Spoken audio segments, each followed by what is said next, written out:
What's up YouTube, Miss Martian here with another anime video just for you. If you're new to my channel, welcome. If you're one of my subscribers, then welcome back, and I love you so damn much. Today we are going to talk about my favorite Dragon Ball Super villain, and that is Goku Black, or Zamasu, whatever you want to call him, same.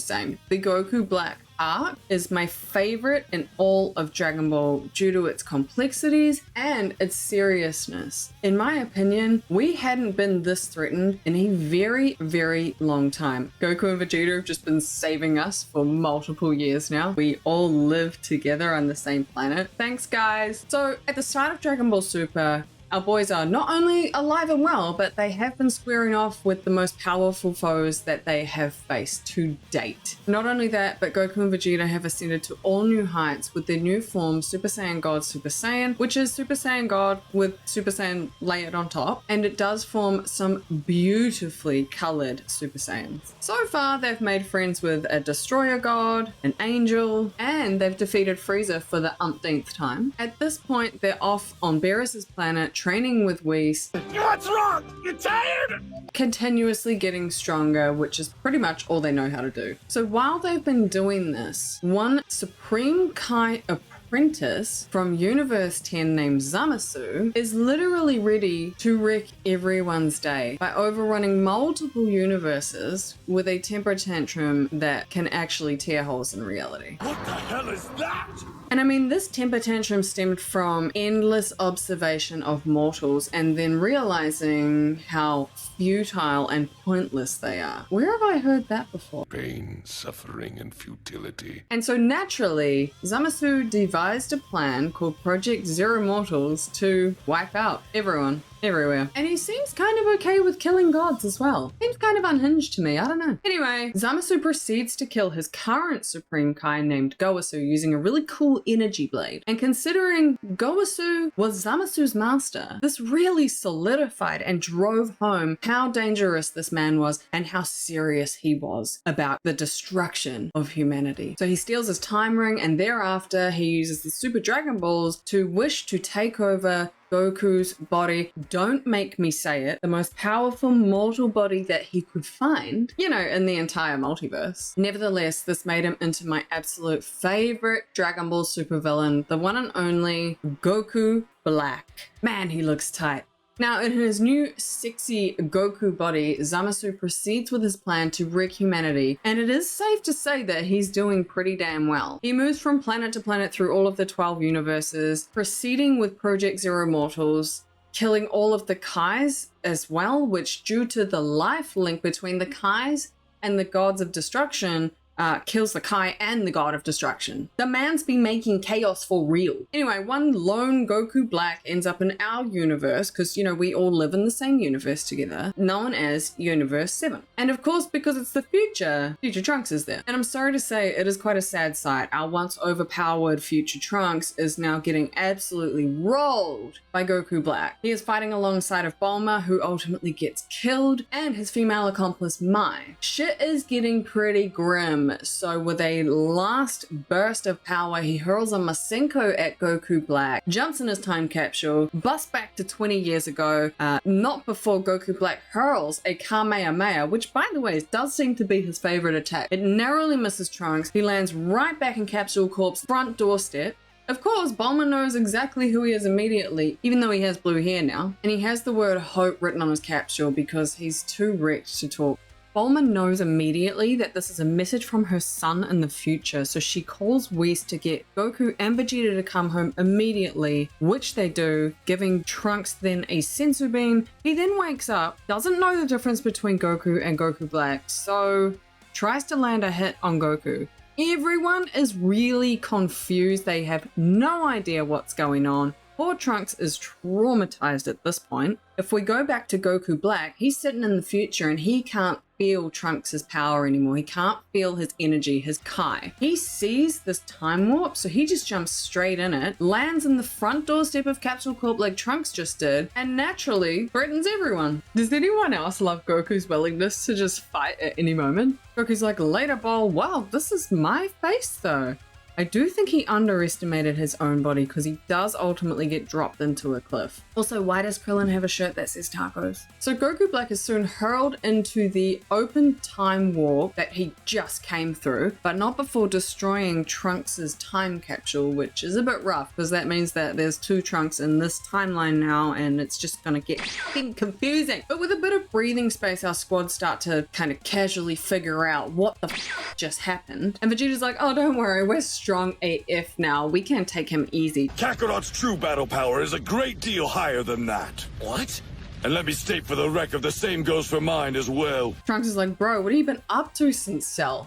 What have you guys been through? Whis mentions the time ring that Goku Black was wearing on his right hand and notes that only Supreme Kais have access to this time ring. So at the same time, noticing similarities between Goku Black's energy and Zamasu's energy, Whis, Beerus, and Goku head off to Universe 10 to question Gowasu about the time rings. He accounts for all of them, but while they're there, Goku wants to have a sparring fight with Zamasu, and this is where Zamasu decides he's going to take over Goku's body in the future. And after the sparring match, Goku and Whis do deduce that the energies do match and that Goku Black is in fact Zamasu, although they have no idea how this has come about. So back at Capsule Corp, Bulma, the genius that she is, has fixed another time capsule, so Trunks, Vegeta, and Goku all head back to the future where Goku Black just got hurled, only to find literal devastation with only a few survivors and a few policemen that try and shoot Goku. Of course, when they enter battle, Vegeta's the first to start swearing off, he's the first to turn into Super Saiyan, and he's the first to start talking shit. None of this phases Goku Black. The sexy music begins, Goku Black starts yelling, the atmosphere turns pink. You know it's about to get good. Behold, Super Saiyan Rose.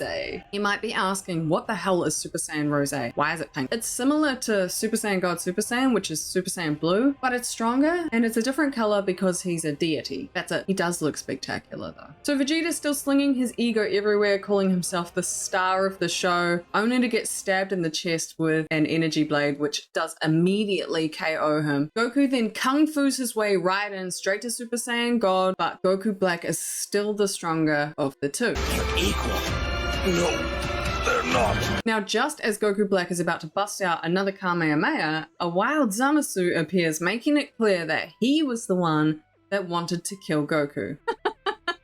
Okay, off we go then. So before we go any further, let's cover the two Zamasus. One of them is Goku Black, one of them stays green Zamasu. One of them is from a little bit in the future, and the other is from further in the future. One of them is immortal, the other is not. The green one is immortal. So these two have essentially teamed up to wage war on the multiverse. And so being now that there's two Zamasus, one of them obviously a hell of a lot stronger than the other because he's in Goku's body. Goku and Trunks have to team up because pride, am I right? Trunks throws out a major final flash at Mr. Green Zamasu, which is very satisfying because we haven't seen a final flash in quite some time, albeit it leaves him standing. At the same time, Goku Black chucks out yet another Kamehameha. Man, that is really his favorite attack. And this scene does end up with a hella cool pose, which is actually really iconic, where Goku Black and Zamasu are ready to end it all. Vegeta comes to save the day, blasting them, saving Goku and Trunks, drops to the floor, and Mai saves Vegeta's life. And also Yajirobe is here. And Vegeta's probably like, man, how much of this can I take? Because, you know, Yajirobe cut off Vegeta's tail. Anyway, Mai chucks them back in the time capsule to retreat back to the past for some senzu beans, topped with a side of shame and beaten pride. How could we have lost so badly? And of course, they go and snap Zamasu in Universe 10, who is about to kill Gowasu. And bro, don't even trip when I say Lord Beerus went up a notch in my opinions book after Hakkaiing Zamasu to what seemed like nothingness. They deadass thought they'd erase the future of Goku Black and Zamasu. So off they back to the future, you know, just to be sure. Bulma, Angel, and Destroyer in tow this time. But okay, the world is still cooked because the time ring Zamasu in the future is wearing prevents anything from the past affecting him, thus Hakai or any past attack didn't and won't work. So Zamasu and Goku Black are having a nice peaceful cup of tea when everybody arrives. You can understand why they look so pissed when they have to go back into battle. Goku then charges headfirst into battle, which ultimately gets him shanked. It's at this point that they find out that Zamasu had actually taken over Goku's body and then killed him by his own hand. And thus begins one of my favorite exchanges in anime history after Goku Black revealed that he had killed Chi-Chi and Goten. You're gonna regret telling me that, Zamasu! Cause now I'm mad. I'm really, really mad! And now it's time to pay!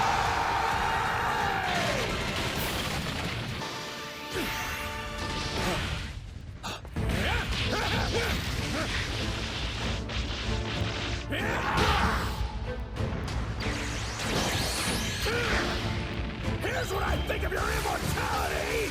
Shit is going south after that though. So then Trunks busts in to give everyone another chance to retreat. After going back to Goasu for some more questioning, we then go back to the future where Trunks is continuing to get rolled. Zamasu then blows up their time capsule so they can't retreat anymore. And he's like, y'all, you ain't escaping again. So then they're faced with no choice but to fight. Goku gives Vegeta the option of who he wants to take first. Naturally, Vegeta chooses the one with the stupid Goku face. And I'm not gonna lie, their exchange is lit. Even though Goku Black is stronger than him, Vegeta puts up a hell of a fight. Goku kind of makes light work of Mr. Green Zamasu in terms of strength, but Zamasu's immortality is in the front of everyone's mind. Like, you can overpower him, sure, but you kind of can't defeat him. Vegeta makes a speech about Goku Black's body being stolen. Every muscle, every cell!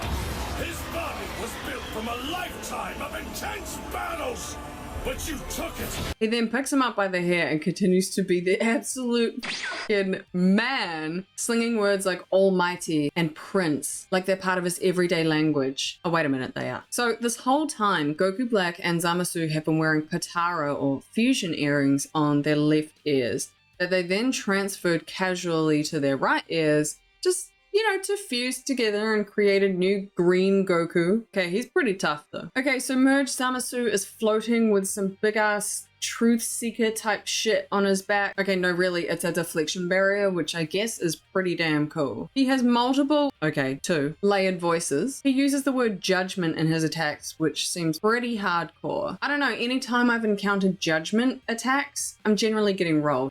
Super bosses. Mr. Merge has like 17 new attacks. He's incessantly hurling at Goku and Vegeta. It's all good though, because Goku has a Kamehameha. Kamehameha will fix everything. Okay, it actually made everything kind of worse. Well, for Zamasu anyway, because he kind of looked like a dried prune after that attack. But this is kind of cool because then Goku realizes he can land some kind of harmful attack on Zamasu. Now this is really cool because we are so used to villains that can pretty much immediately regenerate. We've had arms being grown back, we've had holes being blown and boo and he could just regenerate and heal. We've had Frieza cut into a million pieces and he can just somehow squish himself back together and come back and f everyone up. But because Merged Zamasu is half mortal with no immortality, he can only half regenerate, meaning they can wreck him for good if they have enough power. Okay, Vegeta, it's time. For what? We're gonna fuse just like them. Ugh! Have you met Vegito, the pure Super Saiyan product of Goku and Vegeta's Patara fusion? He slays. He sends Zamasu into some kind of deformed madness. And may I say that Vegito is my favorite fusion for no other reason than he is more Vegeta-y than Goku-y. Anyway, this motherfucker busts out a Final Kamehameha!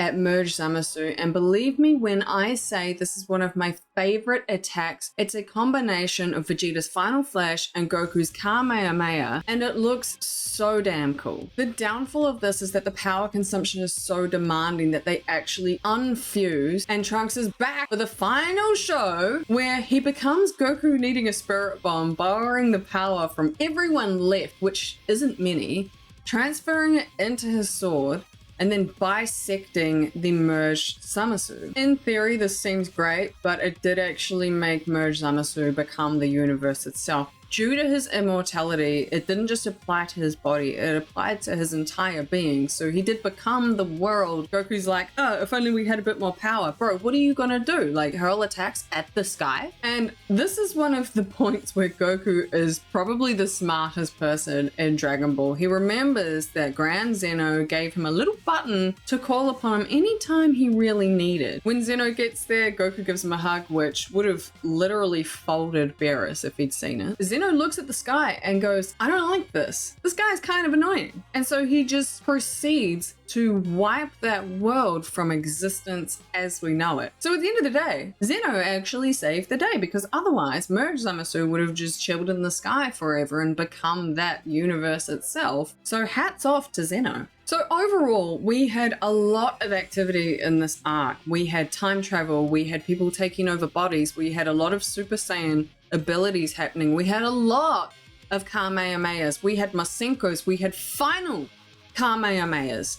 We even had Trunks doing a final Flash. I really like that merged Zamasu had so many new attacks and that he had the deflection barrier as well. All of the different attacks that we have become so accustomed to in the past that just haven't really been used much throughout, you know, the later parts of Dragon Ball especially, was really exciting to see. Obviously, this didn't really work out for Zamasu and his plan of Project Zero Mortals, and he did kind of get a bit cooked in the end. Again, we've had regeneration, immortality.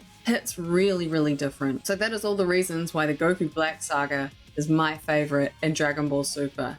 I'd love to see you drop a comment below. And if you're not subscribed to my channel yet, I'd love to have you here. And again, if you're one of my subscribers, then thank you so much for being here. I appreciate all of your support. I'll see you inside of a future video.